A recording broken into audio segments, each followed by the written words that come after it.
Bohr's atomic model. Bohr का atomic model quantum theory of radiation और classical laws of physics के ऊपर base करता है। इस मॉडल ने एटॉमिक स्ट्रक्चर का एक नया आइडिया प्रोवाइड किया और उस एटॉमिक स्ट्रक्चर के बेस के ऊपर एटम को स्टेबिलिटी हासिल हुई। मतलब कि जो मॉडल था वो कुछ हद तक सेटिस्फैक्ट्री मॉडल था।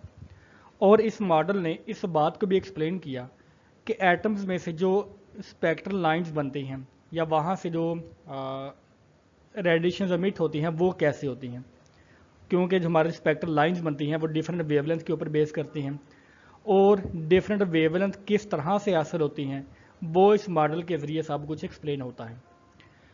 बोहर ने अपना एटॉमिक मॉडल 1913 में प्रपोज किया, जिसमें उसने एटम को एक ऐसा स्ट्रक्चर बयान किया कि जो कि एक बहुत ही छोटा स्ट्रक्चर है, जिसमें एक पॉजिटिवली चार्ज न्यूक्लियस मौजूद है और न्यूक्लियस के इर्द गिर्द हमारे पास जो इलेक्ट्रॉन्स हैं वो रिवॉल्व करते हैं स्पेसिफिक ऑर्बिट्स में या शेल्स में, जिनकी जो एनर्जी फिक्स होती है। इसी वजह से हम उसको एनर्जी लेवल का नाम भी देते हैं।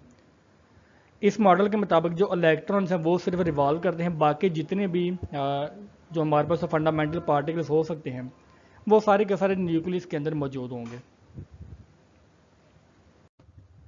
पासोलेट्स of the Bohr atomic model. First of all हम देखते हैं कि इस मॉडल के मुताबिक the atom has a central massive core nucleus where all the protons and neutrons are present. The size of the nucleus is very small. तो पहली बात यह कि हमारा जो न्यूक्लियस है वो एक मैसिव हिस्सा होता है किसी भी एटम का, और इस मैसिव हिस्से में प्रोटॉन, न्यूट्रॉन और अगर कुछ दूसरे फंडामेंटल पार्टिकल हैं, फॉर एग्जांपल न्यूक्लियॉन्स वगैरह, तो वो भी यहीं पर ही मौजूद होंगे, न्यूट्रिनो वगैरह। तो जो हमारे पास जो न्यूक्लियस है उसका साइज़ तो बहुत बड़ा है, लेकिन उसकी डेंसिटी काफ़ी ज़्यादा होती है, क्योंकि एटम का जो ज़्यादातर मास है वो यहीं पर अवेलेबल होता है। दूसरे पास्टुलेट के मुताबिक the electron in an atom revolves around the nucleus in a certain discrete orbits. ठीक है, तो हमारे पास ये जो लाइंस हैं ये ऑर्बिट्स की फॉर्म में मौजूद हैं और जो इलेक्ट्रॉन है वो इन्हीं ऑर्बिट्स में यहाँ पर मूव करता है।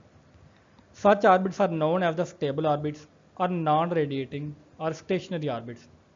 स्टेबल ऑर्बिट मीन के जो ऑर्बिट का जो रेडियस है, फॉर एग्जांपल जिसका फासला है न्यूक्लियस से, वो फिक्स होता है, हम इसको अपनी मर्जी से चेंज नहीं कर सकते। नॉन रेडिएटिंग का मतलब यह है कि अगर तो इलेक्ट्रॉन यहाँ पर मूव करता है किसी एक ऑर्बिट में और वो ऊपर या नीचे जंप नहीं करता तो वो कोई रेडिएशन को खारिज नहीं करता। ठीक है, these orbits have specific energy and radius. इनका जो रेडियस है वो भी स्पेसिफिक होता है और इनकी जो एनर्जी है वो भी स्पेसिफिक ही होगी।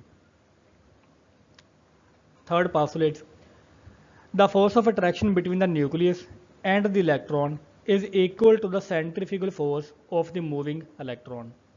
तो जैसा कि हम जानते हैं कि अगर तो यह इलेक्ट्रॉन यहाँ पर मूव करता है और वो अपना जो रेडियस है वो चेंज नहीं करता, इट मीन्स कि उसकी जो सेंट्रीफ्यूगल फोर्स है उसको कोई ना कोई दूसरी फोर्स बैलेंस करती है, जो कि उसको रोके रखती है कि वो घूमे, वो रिवॉल्व भी करे, लेकिन वो एटम से रिलीज भी ना हो।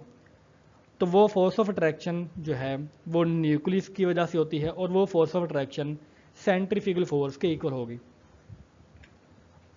An electron can move only in those permissive orbits in which the angular momentum of the electron is an integral multiple of h over 2 pi। तो हमारे पास जो ऑर्बिट है, किसी भी ऑर्बिट का जो एंगुलर मोमेंटम है वो फिक्स होता है। एम वी आर, यहाँ पर M mass of electron, V velocity और आर उसका रेडियस, तो ये इसका एंगुलर मोमेंटम है। तो ये मल्टीपल होगा एच ओवर 2 पाई के, हमारा ये वाला फैक्टर होता है। ठीक है, so M V R will be equal to N H over 2 pi. यहाँ पर एन क्या है, जो मल्टीपल होगा कि अगर हमारे पास पहला शेल है तो इसमें एन की वैल्यू 1 होगी, अगर दूसरा शेल है तो एन की वैल्यू 2 होगी। तो हर एक का फिक्स एंगुलर मोमेंटम होता है, फिक्स एनर्जी और फिक्स रेडियस होता है।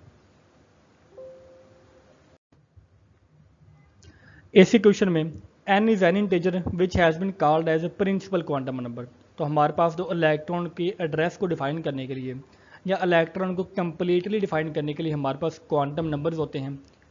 क्वांटम नंबर में जो प्रिंसिपल क्वांटम नंबर है वो शेल को शो करेगा, या यहाँ पर जो एन की वैल्यू है वो भी प्रिंसिपल क्वांटम नंबर की है। It can have the values of n is equal 1 2 3। तो ये 1 से शुरू होती है और जो जोन से ऑर्बिट होगा, ठीक है, वही एन की वैल्यू होगी। Various energy levels are designated as K, L, M, N and so on.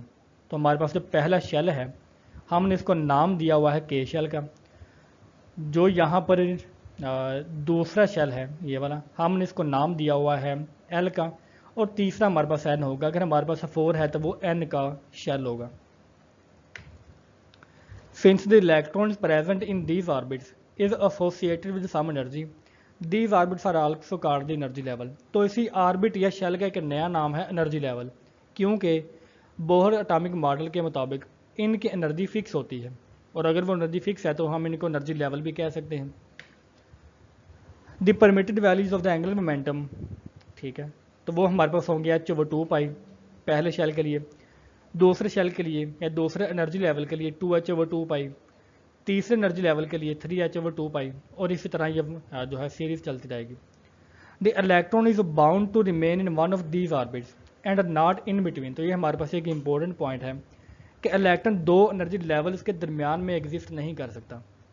या तो वो एक एनर्जी लेवल में एग्जिस्ट करेगा जिसका एंगुलर मोमेंटम ये है, या वो इस एंगुलर मोमेंटम वाले ऑर्बिट में एग्जिस्ट कर सकता है, या वो इसमें एग्जिस्ट कर सकता है, लेकिन इन दोनों के दरमियान में नहीं कर सकता वो। इट मीन्स कि angular momentum is quantized and fixed, वो चेंज नहीं हो सकता। द एमिशन और absorption of radiation by the atom takes place when an electron jump from one stationary orbit to another। तो बोहर एटॉमिक मॉडल का 5वां postulate ये कहता है कि एमिशन और अब्जॉर्प्शन सिर्फ उसी वक्त होगी जब इलेक्ट्रॉन जंप करेगा किसी एक ऑर्बिट से दूसरे ऑर्बिट में। फॉर एग्जांपल हमारे पास एक ऑर्बिट ये वाला है जिसकी एनर्जी E1 है, और दूसरा ऑर्बिट ये वाला है जिसकी एनर्जी E2 है, ठीक है। अगर तो किसी एटम ने फॉर एग्जांपल हाई एनर्जी वाले से लो एनर्जी वाले में वो जंप करता है, दोनों स्टेशनरी ऑर्बिट्स हैं, अगर तो वो हाई एनर्जी से लो एनर्जी में जंप करता है, इट मीन्स कि उसको अपनी कुछ अमाउंट ऑफ एनर्जी रिलीज करनी पड़ेगी, क्योंकि हर शेल की या हर एनर्जी लेवल की एनर्जी फिक्स होती है। अगर इलेक्ट्रॉन ने उस एनर्जी लेवल में एग्जिस्ट करना है तो उसको अपनी एनर्जी उसी के मुताबिक प्रोड्यूस करनी होगी। तो जो अजाफी एनर्जी है वो इलेक्ट्रॉन एक वेव की फॉर्म में यहाँ से रिलीज़ करेगा। वो वेव उसकी एनर्जी E2 - E1 होगी, क्योंकि E1 की एनर्जी ज़्यादा थी, E2 की एनर्जी कम थी। दोनों का जो डिफरेंस है वो यहाँ से रिलीज़ होगा E2 - E1, और ये हमारे पास एक फोटान की फॉर्म में एनर्जी रिलीज़ होगी, या लाइट की फॉर्म में, या किसी वेव की फॉर्म में एनर्जी रिलीज़ होगी। और वेव की जो एनर्जी है हम उसको कहते हैं HV। H यहाँ पर प्लांक्स का कॉन्स्टेंट है, और V यहाँ पर जो लाइट एमिट होगी या रेडिएशन एमिट होगी उसकी वेवलेंथ है। इसी तरह अगर कोई इलेक्ट्रॉन लोअर ऑर्बिट से हायर ऑर्बिट में मूव करना चाहता है, इट मीन्स कि उसको कुछ ना कुछ अमाउंट ऑफ एनर्जी अब्जॉर्ब करना पड़ेगी, क्योंकि जो हायर लेवल एनर्जी लेवल है उसकी एनर्जी ज़्यादा होती है। तो वो जो एनर्जी अब्जॉर्ब करेगा वो भी E2 - E1 के इक्वल ही होगी, ठीक है, और इसकी अमाउंट HV के बराबर ही होगी। इट मीन्स के दो लेवल के दरमियान अगर इलेक्ट्रॉन जंप करेगा हायर से लो लेवल में तो वो एनर्जी रिलीज़ करेगा, अगर वो लो से हाई की तरफ जंप करता है तो वो एनर्जी अब्जॉर्ब करेगा। अगर जंप के लेवल सेम हो तो एनर्जी रिलीज और जो एमिट होगी वो भी हमेशा सेम होगी। द रेडिएशन इज एमिटेड और absorbed as a single quantum whose energy HV is equal to the difference in energy of the electron in the two orbit। तो इसका पास्टुलेट ये कहता है कि यहाँ से जो एनर्जी रिलीज होगी, ठीक है, जिसको हमने भी स्टडी किया, वो डिफरेंस एनर्जी डेल्टा E के बराबर होगी, ठीक है, और उसकी एनर्जी सिंगल फोटान के बराबर होगी। मतलब इट मीन्स कि वो सिंगल फोटान को एमिट करेगा यहाँ से। खास हम देखते हैं कि HV is equal to delta E, जैसा कि हमने यहाँ पे देखा, where H is the Planck's constant and V is the frequency of the radiant energy. Hence the spectrum of atom will have fixed certain fixed frequency. जैसे कि हम spectrum देखते हैं तो यहाँ से एमिशन का स्पेक्ट्रम बनेगा, वो कुछ इसमें कुछ स्पेक्ट्रल लाइंस होंगी, ये लाइन के शो करती हैं, जो यहाँ से फोटान निकलेगा उसकी एनर्जी को ये शो करेंगी। पास्टुलेट नंबर 7 कहता है कि the lowest energy state is called the ground state. Bohr atomic model के मुताबिक जो इलेक्ट्रॉन न्यूक्लियस से सबसे करीब तरीन होता है और वो अपनी लोएस्ट एनर्जी स्टेट में होता है, हम उसका ग्राउंड स्टेट का नाम देते हैं। इट मीन फॉर एग्जांपल अगर कोई इलेक्ट्रॉन है वो 2s में एग्जिस्ट करता है, ठीक है, वो इससे नीचे नहीं जा सकता। तो जो उसकी लोएस्ट एनर्जी स्टेट है फॉर एग्जांपल 2s की, वो उसकी ग्राउंड स्टेट होगी। अगर कोई इलेक्ट्रॉन 1s में एग्जिस्ट करता है जैसे कि हाइड्रोजन में, तो वो 1s उसकी ग्राउंड स्टेट होगी। अगर वो 1s से 2s में जंप करता है तो वो उसकी फिर एक्साइटेड स्टेट हो जाएगी। When the electron absorb energy, it gets excited and jump to an outer orbit. तो वो लोअर ऑर्बिट से हायर ऑर्बिट में जंप करता है। जब वो जंप करेगा तो इस स्टेट में जो इलेक्ट्रॉन होगा हम उसको कहेंगे कि वो एक्साइटेड इलेक्ट्रॉन है। It have to fall back to lower an orbit with the release of energy. तो जब वो ऊपर से नीचे आएगा तो वो दोबारा से एनर्जी को रिलीज करेगा। हमारे जितने भी मोस्टली डायोड्स वगैरह होते हैं या तो एनर्जी एमिट करने वाले सोर्सेज होते हैं बहुत सारे, वो इसी बेस के ऊपर काम करते हैं। Shortcomings of the Bohr's model of the atom. तो बोहर के एटॉमिक मॉडल में हम देखते हैं कि जो सबसे पहली शॉर्टकमिंग है is its inability to explain the line spectrum of multi electron atom. मतलब एक एटम है जिसमें एक से ज़्यादा इलेक्ट्रॉन मौजूद हैं, ठीक है, तो उसका लाइन स्पेक्ट्रम किस तरह से होगा, बोहर का जो एटॉमिक मॉडल है वो उसको एक्सप्लेन नहीं करता। हमने देखा कि जो बोहर का एटॉमिक मॉडल है वो हाइड्रोजन जैसे मॉलिक्यूल के साथ सही तरह से काम करता है जिनमें एक ही इलेक्ट्रॉन होता है, ठीक है। वो एक इलेक्ट्रॉन पहले ऑर्बिट में भी हो सकता है, दूसरे में भी हो सकता है, तीसरे में भी हो सकता है, ठीक है, अपनी एनर्जी के अकॉर्डिंगली। तो वो हाइड्रोजन जैसे एलिमेंट्स के लिए का जो स्पेक्ट्रा है उसको एक्सप्लेन करता है। लेकिन अगर वहाँ पर एक से ज़्यादा इलेक्ट्रॉन्स आ जाएं, so it fail to explain the line spectra of multi electron atoms.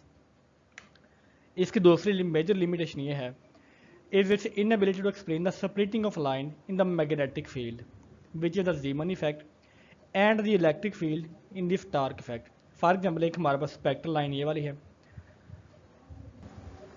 अगर हम इस स्पेक्ट्रा को किसी मैग्नेटिक फील्ड में स्टडी करें तो हम देखते हैं कि यही जो एक स्पेक्ट्रा है ये डिफरेंट लाइंस में हमें डिवाइड होता हुआ नजर आता है, ठीक है, जो कि बेसिकली इसके सब शेल वगैरह की वजह से होता है। तो मैग्नेटिक फील्ड में अगर हमारे पास एक लाइन स्प्लिट हो तो वो जीमन इफेक्ट है, और अगर यही स्प्लिटिंग उसकी इलेक्ट्रिक फील्ड में हो तो वो हमारे पास स्टार्क इफेक्ट है। तो बोहर का एटॉमिक मॉडल जीमन इफेक्ट और स्टार्क इफेक्ट को एक्सप्लेन नहीं करता।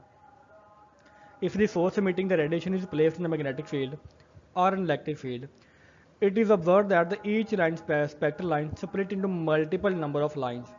The splitting of spectral lines in the magnetic field is called the Zeeman effect, while splitting of spectral lines in an electric field is called the Stark effect.